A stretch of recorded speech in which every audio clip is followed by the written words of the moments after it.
নমস্কার, চলে এলাম আরেকটি ব্লগ ভিডিও নিয়ে। আজকের ভিডিওতে আমি একটা অসাধ্য সাধন করেছি, তারই কিছু টুকরো মুহূর্ত আপনাদের সাথে শেয়ার করব।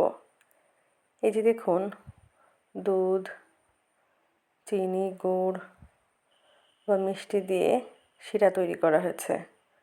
আর এদিকে এই যে পিঠে বানানো হচ্ছে, এবং কারিগর কিন্তু আমি। কোনো দিন পিঠে বানাইনি। আমার মা যখন পিঠে বানাতেন, এরকম মায়ের পাশে বসে থাকতাম এবং দেখতাম যে আমার মা কীভাবে পিঠে বানায়, কিন্তু কোনো দিন সাহস করে এগিয়ে যায়নি। ননদের বাড়িতে গেলাম, সেখানে দেখলাম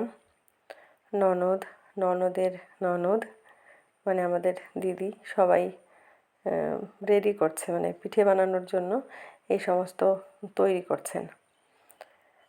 তো আমি সাহস করে বললাম যে আমি একটু বানাই, দেখি পারি কি না। এবং অবাক করার বিষয় এটাই, একদম শুরুটা আমি করেছি এবং শুরু করার পরে আসলে যে কোনো একটা কাজ আপনি যখন শিখে যান, মনে হয় দেখি আরেকটু করে দেখি যে আরও ভালো হয় কি না। তো এইটা হচ্ছে বিষয়।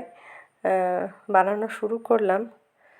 প্রথম দিকে এই যে ব্যাটারগুলো কিন্তু আমি একদম ভরে ভরে দিয়েছি, কিন্তু একটু কম দিতে হয়।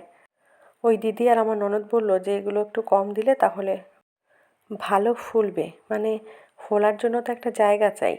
এবার আমি যদি প্রথমেই এরকম ভরে ভরে দিই, তাহলে তো আর জায়গা পাবে না এবং ছড়িয়ে ছিটিয়ে যাবে, পাশে টাশে লেগে যাবে। সেই জন্য এই যে দেখুন, প্রায় রেডি হয়ে এসছে। আর একটু ঢাকনাটা বন্ধ করে দিলাম।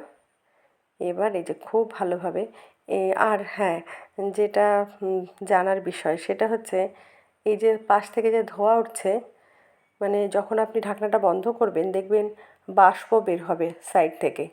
যখন বের হবে তখন বুঝবেন যে হয়ে গেছে পিঠেটা। কারণ সিদ্ধ হতে তো একটু টাইম লাগে। আপনি বুঝবেন কী করে যে হয়ে গেছে? ওটা হচ্ছে সিগন্যাল। বাষ্প যখন বের হবে তখন বুঝবেন যে হয়ে গেছে। আমি ওটা নোটিস করছিলাম, যেহেতু আমাকে বলে দিয়েছে প্রথমে যে যখন দেখবে যে ধোঁয়া বেরোবে তখন বুঝবে যে হয়ে গেছে। এই যে দেখুন, প্রথমবারের পিঠে। আমার যে কী আনন্দ হচ্ছিল যে হ্যাঁ, আমি সত্যিই পেরেছি। এই যে দেখুন কী সুন্দর হয়েছে পিঠেগুলো।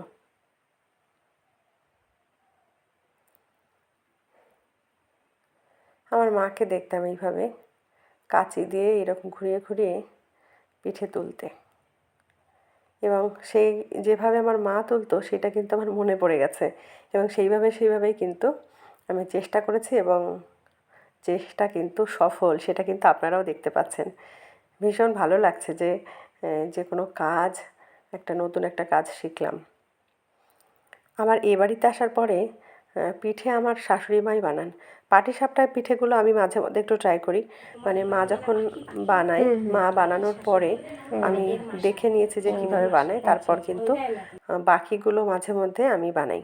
মা একটা দুটো বানিয়ে দেখিয়ে দেন, তারপর কিন্তু বাকিগুলো আমি বানাই মাঝে মধ্যে। পিঠে খুব একটা বাচ্চারা পছন্দ করে না, তবে মাঝে মধ্যে মন্দও লাগে না। বেশ পাটিসাপটা পিঠে যদি সন্দেশ দিয়ে বানানো যায়, বেশ ভালো খেতে হয়। যা দিনকাল পড়েছে, নারকেল কিন্তু খুব একটা পাওয়া যায় না। নারকেল দিয়ে বানালে তার একটা স্বাদ, আর সন্দেশ দিয়ে বানালে তার একটা স্বাদ। সন্দেশে খুব একটা ক্ষতি হয় না, তবে নারকেল দিয়ে পুর বানালে অনেকের কিন্তু গ্যাসের সমস্যা, তাদের কিন্তু সত্যিই খুব অসুবিধা হয়। সবাই নারকেল দেওয়া যে কোনো পিঠে কিন্তু খেতে পারেন না। সেই জন্য আমরা বেশিরভাগ সময়ে, যেহেতু আমার শাশুড়ি মায়ের একটু গ্যাসের সমস্যা আছে, উনি কিন্তু ওই নারকেল দেওয়া জিনিস বেশি খেতে পারেন না। যে কোনো জিনিস মিলেমিশে খাওয়ার একটা আনন্দই কিন্তু আলাদা। আর সবাই খাচ্ছে, একজন খাবে না, এটাতে কিন্তু খারাপ লাগে। কার কেমন লাগে জানি না, আমার কিন্তু পার্সোনালি ভীষণই খারাপ লাগে। এখন যেমন শাশুড়ি মা মাংস খাওয়া ছেড়ে দিয়েছেন, যখনই মাংস রান্না করি তখন কিন্তু আমার মন খারাপ হয় যে সবাই খাচ্ছে, শুধুমাত্র মা খাচ্ছে না। যেহেতু বাজার আমি নিজে করি, সেই জন্য আমি মায়ের জন্য আলাদা করে মাছ নিয়ে আসি। যাই হোক, কথায় কথায় কিন্তু আমরা ব্লগের একদম শেষ প্রান্তে চলে এসেছি। পিঠেগুলোকে এবার শিরার মধ্যে দিয়ে দিলাম, ভিজানো পিঠে হবে। আজকের ব্লগটি আপনাদের কেমন লাগলো অবশ্যই কমেন্টে জানাবেন। আর ভালো লাগলে লাইক, কমেন্ট, শেয়ার করে অন্যদেরও দেখার সুযোগ করে দেবেন। ধন্যবাদ।